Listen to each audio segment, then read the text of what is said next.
Welcome to বাংলায় বিনিয়োগ YouTube channel. বন্ধুরা, আশা করি আপনারা সকলেই ভালো আছেন। আজকের ভিডিওতে আমরা একটু অন্যরকম একটি শেয়ার নিয়ে উপস্থিত হয়েছি।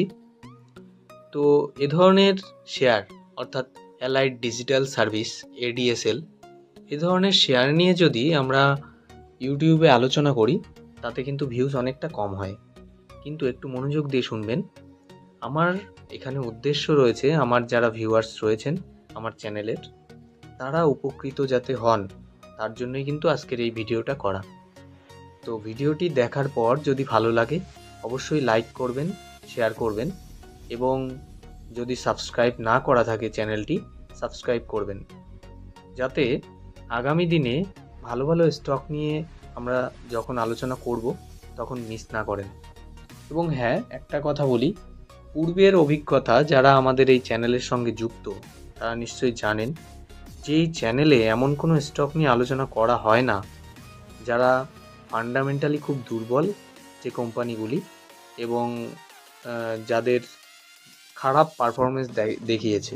হ্যাঁ, কোনো কোনো স্টক ব্যাপক পারফরমেন্স দেখিয়েছে গত এক বছরে, আবার কোনোটা একটু কম দেখাতে পেরেছে। সেগুলিও যে খারাপ পারফরমেন্স দেখিয়েছে বা দেখাবে এমনটা নয়, কিন্তু মাঝে মধ্যে কিছু কিছু ভিউয়ার্স যারা রয়েছেন, কেউ কেউ আছেন যারা শুধু খারাপ কমেন্টই করেন। তাদের উদ্দেশ্যে বলবো যে যদি ভিডিও ভালো না লাগে অবশ্যই স্কিপ করে যাবে। এবং আমি কম জানতে পারি, সেটা সম্পর্কে আপনি যদি ভিডিও সম্পর্কে কোনো মতামত থাকে যে আরও ভালো কী করলে আরও ভালো হয়, সেটা অবশ্যই জানাবেন। কিন্তু অযথা কোনো আমি ভিত্তিহীন কথা বলি না, সেটার ব্যাপারে কোনো কমেন্ট করবেন না ওই জন্য, ঠিক আছে? তাতে আমার কনফিডেন্স অনেক কমে যায়। আমি মনে করি আমি আমার যারা ভিউয়ার্স রয়েছেন চ্যানেলের, তাদের পাশে থাকতে পেরেছি এবং পারবো। তো যারা আমাদের ভিডিও পছন্দ করেন বা স্টকগুলো ভালো মনে হয় অবশ্যই লাইক এবং কমেন্ট করবেন, তো তাতে ভালো লাগবে। আর আজকের যে স্টকটা নিয়ে আলোচনা করছি এটা কিন্তু বর্তমানে ব্যাপক হট স্টক। হ্যাঁ বন্ধুরা, বর্তমানে আমাদের কিন্তু সবসময় ট্রেন্ডে চলতে হয়। ট্রেন্ড মানে কি? ধরুন আপনি কিছু কিছু জায়গায় দেখবেন যে সিজনাল কিছু কোম্পানি থাকে যাদের ব্যবসাটা সিজনাল, যেমন সার বা কীটনাশকের ব্যবসা। এটা কি হয়? সিজনাল ভিত্তিক হয়। যখন যে ফসল চাষ হয় তার উপর বেস করে কিন্তু তাদের বেচা কেনা হয় এবং রেজাল্টটাও সেই রকমই আসে। সেই রকমই আগামী এক দশক বা তার থেকেও বেশি সময়ের জন্য বর্তমানে ডাটা সেন্টার, এটা কিন্তু ব্যাপক একটা থিম রয়েছে, ডাটা সেন্টার থিম। তো ডাটা সেন্টার কি, আমাদের কিন্তু এটা প্রথমে আলোচনা করা উচিত। আমি এই ভিডিওতে যতটা পারা যায় কভার করব। আপনাদের কাছে অনুরোধ, ভিডিওটি স্কিপ না করে অবশ্যই শেষ পর্যন্ত শুনবেন, যাতে কোনো স্টক কেনার ক্ষেত্রে আপনারা নিজেরাই পছন্দ করতে পারেন যে কোন স্টকটা কিনলে আমাদের লাভ হবে এবং ভবিষ্যতে লসের সম্ভাবনা কম হবে, এবং যাতে আমরা মাল্টি ব্যাগার হতে পারি। মাল্টি ব্যাগার মানে অনেক গুণ বেড়ে যেতে পারে আমাদের টাকা, তাই না?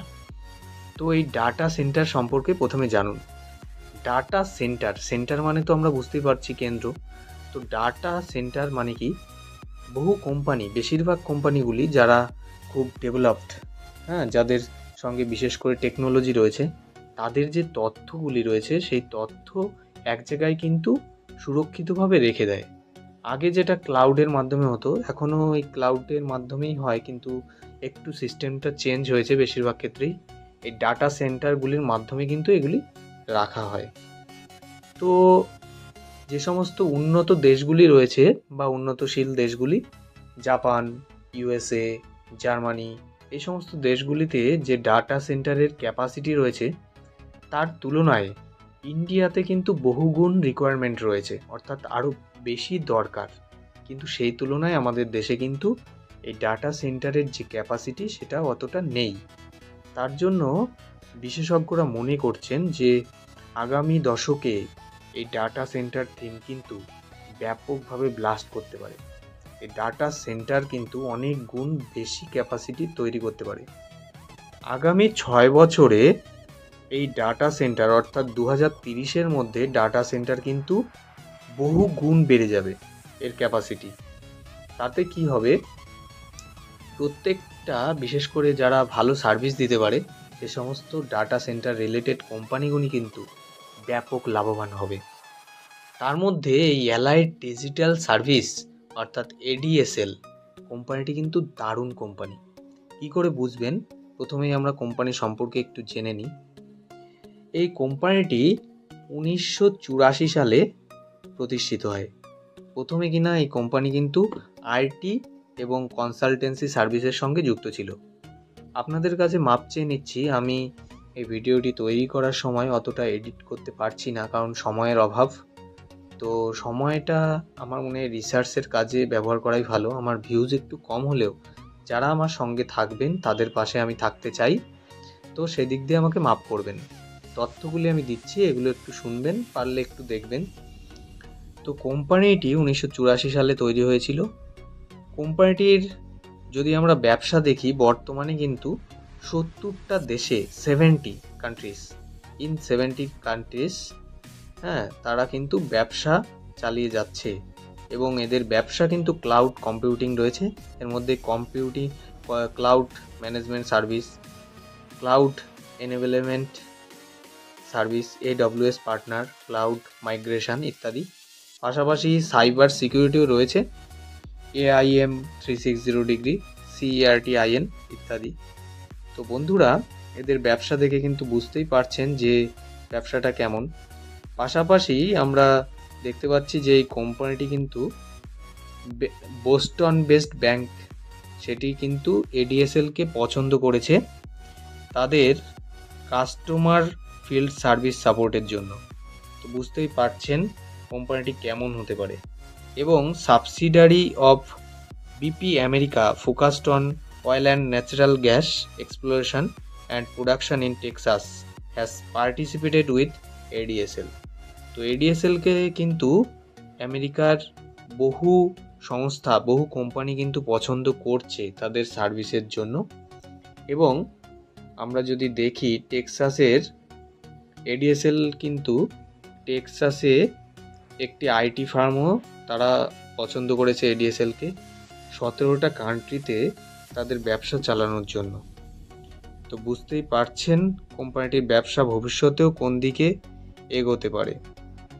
আগামী দিনে 2 বছরের মধ্যে এই কোম্পানিটি কিন্তু 1000 কোটি টাকার কাছাকাছি তাদের যে সেলস অর্থাৎ রেভিনিউ বাড়াতে পারবে বলে কোম্পানিটি কিন্তু আশাবাদী। এবং যদি আমরা দেখি, এই কোম্পানিটি কিন্তু ডাটা সেন্টারকে ব্যাপকভাবে ফোকাস করছে। তো বন্ধুরা, আমরা নিশ্চয়ই জানি অযোধ্যা যে স্মার্ট সিটি হয়েছে সেখানে কিন্তু CCTV সার্ভেইলেন্স ইন্টিগ্রেশনে এই কোম্পানিটি অর্থাৎ ADSL কিন্তু অর্ডার পেয়েছে এবং লখনৌ ও সোলাপুরেও অ্যাডভান্স ইমপ্লিমেন্টেশনে এই কোম্পানিটি কিন্তু রয়েছে। তো বড় বড় বেশ প্রেস্টিজিয়াস অর্ডারগুলি কিন্তু এই কোম্পানিটি পাচ্ছে। তো চলুন দেখা যাক এই কোম্পানিটি সম্পর্কে আমরা একটু জানি, কতটা জানা যায়, তারপর বিবেচনা করব যে স্টকটি নেওয়া যায় কিনা।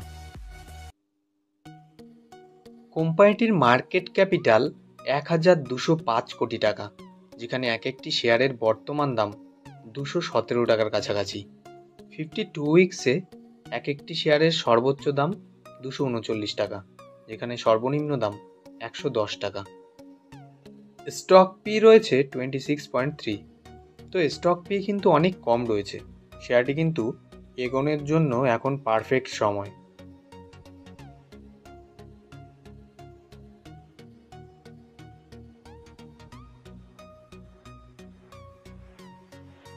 শেয়ারটির বুক ভ্যালু 105 টাকা। ভেবে দেখুন, এরকম হট স্টক অথচ বুক ভ্যালু 105 টাকা। শেয়ারটি কিন্তু এখনও কিছুই এগোয়নি। আগামী দিনে মনে হচ্ছে বেশ ভালো পারফরমেন্স কিন্তু দেখাতে পারে, কারণ এ ধরনের শেয়ারের কিন্তু বুক ভ্যালু অনেক কম থাকাটা স্বাভাবিক, কিন্তু বুক ভ্যালু এখানে কিন্তু কারেন্ট প্রাইজের খুব কাছেই রয়েছে। কোম্পানিটি মাত্র 1200 কোটি টাকা মার্কেট ক্যাপিটালের কোম্পানি, অথচ কোম্পানিটি কিন্তু ডিভিডেন্ড দিচ্ছে প্রায় 1%-এর কাছাকাছি। ROC অর্থাৎ রিটার্ন অন ক্যাপিটাল এমপ্লয়েড 10.6%, যেখানে ROE return on equity 8.23%।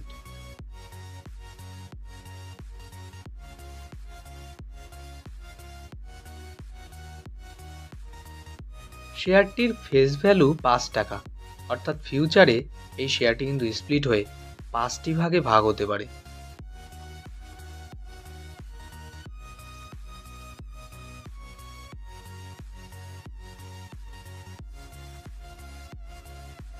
Recent দেখুন এই শেয়ারটির কিন্তু ব্যাপক কেনাবেচা হয়েছে।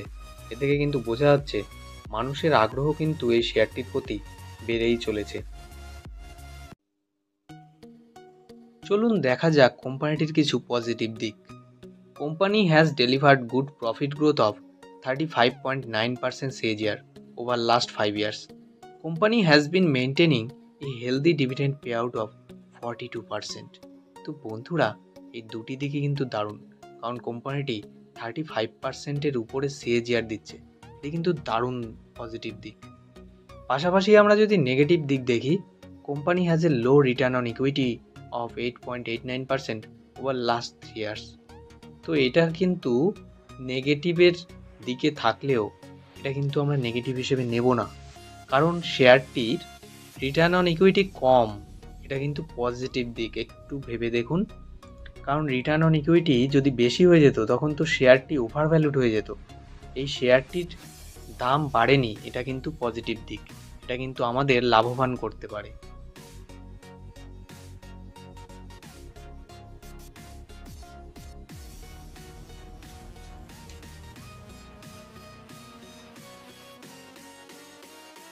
মার্চ 2015 অনুযায়ী কোম্পানির ইয়ারলি সেলস 234 কোটি টাকা, যেখানে মার্চ 2017 অনুযায়ী 215 কোটি টাকা, এবং মার্চ 2019 অনুযায়ী 240 কোটি টাকা, যেখানে মার্চ 2021-এ 358 কোটি টাকা, এবং মার্চ 2023 অনুযায়ী 660 কোটি টাকা, যেখানে মার্চ 2024-এ 687 কোটি টাকা।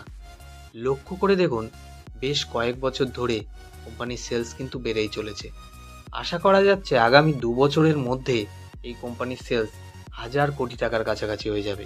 তাহলে ভেবে দেখুন কোম্পানির প্রফিট কতটা বাড়তে পারে। মার্চ 2017-এ কোম্পানির অপারেটিং প্রফিট ছিল 41 কোটি টাকা, যেখানে মার্চ 2024-এ 83 কোটি টাকা। কয়েক বছরে অপারেটিং প্রফিট কিন্তু ডবল। এটা কিন্তু কোম্পানিটির জন্য দারুণ পজিটিভ সাইন। যদি আমরা কোম্পানিটির রিজার্ভ এবং বড়োইং দেখি তাহলে কিন্তু চমকে যাব। হ্যাঁ বন্ধুরা, মার্চ 2019 অনুযায়ী কোম্পানির রিজার্ভ ছিল 412 কোটি টাকা, যেখানে মার্চ 2024-এ 551 কোটি টাকা, এবং কোম্পানির বড়োইং মার্চ 2019-এ ছিল 64 কোটি টাকা, যেখানে মার্চ 2024-এ 60 কোটি টাকা। তো বন্ধুরা, কোম্পানিটি কিন্তু ফান্ডামেন্টালি যথেষ্ট স্ট্রং।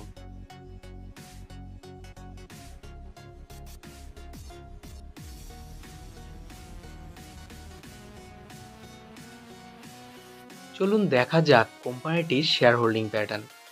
মার্চ 2024 অনুযায়ী কোম্পানির শেয়ার প্রমোটারের কাছে আছে 52.19%, যেখানে এফআইয়ের কাছে 1.01% এবং পাবলিকের কাছে 46.80%। তো বন্ধুরা, প্রমোটারের কাছে কিন্তু বেশ ভালো শেয়ারই রয়েছে, কারণ এ ধরনের আইটি রিলেটেড যে কোম্পানি, সে সমস্ত কোম্পানির শেয়ার কিন্তু। যদি আমরা শেয়ারটির অ্যাডভান্স চার্ট দেখি তাহলে কিন্তু চমকে যাব। শেয়ারটি 2008 সালে 600 টাকার কাছাকাছি ট্রেড করছিল, কিন্তু কোম্পানিটির কিছু প্রবলেম থাকার জন্য শেয়ারটি কিন্তু বটমে চলে আসে। 2020 সাল থেকে শেয়ারটি কিন্তু আবার আপ ট্রেন্ডে ছুটছে। বর্তমানে শেয়ারটি যেখানে রয়েছে, 14 বছর আগে এই শেয়ারটি কিন্তু এখানেই ট্রেড করছিল। তো শেয়ারটি বর্তমানে কিন্তু 14 বছরের ব্রেকআউট দিয়েছে। এ ধরনের শেয়ার যারা বহু বছরের ব্রেকআউট দেয় তারা কিন্তু বহু দূর দৌড়তে পারে। হ্যাঁ বন্ধুরা, কারণ আপনার পেটে যখন খিদে বেশি থাকবে তখন আপনি কি করবেন? খাবার পেলে ভেবে দেখুন, অনেকটাই খাওয়ার চেষ্টা করবেন সেই রকম।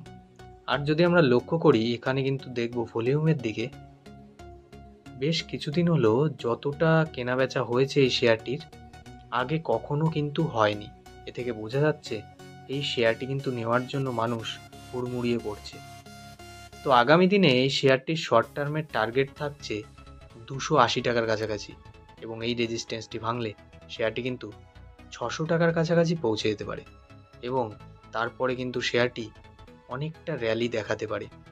তো বন্ধুরা, শেয়ার বাজার মানেই ঝুঁকিপূর্ণ, কিন্তু আমি বলবো এ ধরনের শেয়ার যেহেতু বর্তমানে থিম চলছে এবং কোম্পানিটি ফান্ডামেন্টালি স্ট্রং, তো আপনার পোর্টফোলিওতে যদি এ ধরনের শেয়ার আপনার সাধ্য মতন রাখেন, অবশ্যই রিসার্চ করে নিজের মতামত রেখে তারপর কিনবেন। আমার কথায় কিনবেন না, আমি জাস্ট এটা এডুকেশন পারপাস বলছি। যদি রেখে দেন তাহলে কিন্তু আগামী 5 থেকে 7 বছর বা 10 বছরে লং টার্মে আপনি হয়ে যেতে পারেন মাল্টিব্যাগার। হ্যাঁ বন্ধুরা, ভিডিওটি কেমন লাগলো অবশ্যই কমেন্ট করে জানাবেন। ভালো লাগলে লাইক এবং শেয়ার করবেন, এবং আমাদের চ্যানেলটি যদি সাবস্ক্রাইব না করা থাকে করে রাখবেন, এবং পাশের বেল আইকনটি টিপবেন যাতে আমাদের আপলোড করা ভিডিওটি সবার আগে আপনি পেয়ে যান। আমাদের চ্যানেলে নতুন নতুন স্টক যেগুলি কিনা ফান্ডামেন্টালি স্ট্রং, সে সমস্ত শেয়ার নিয়েই কিন্তু আলোচনা করা হয়। যদি আগ্রহী থাকেন তাহলে আমাদের পাশে থাকবেন। ধন্যবাদ।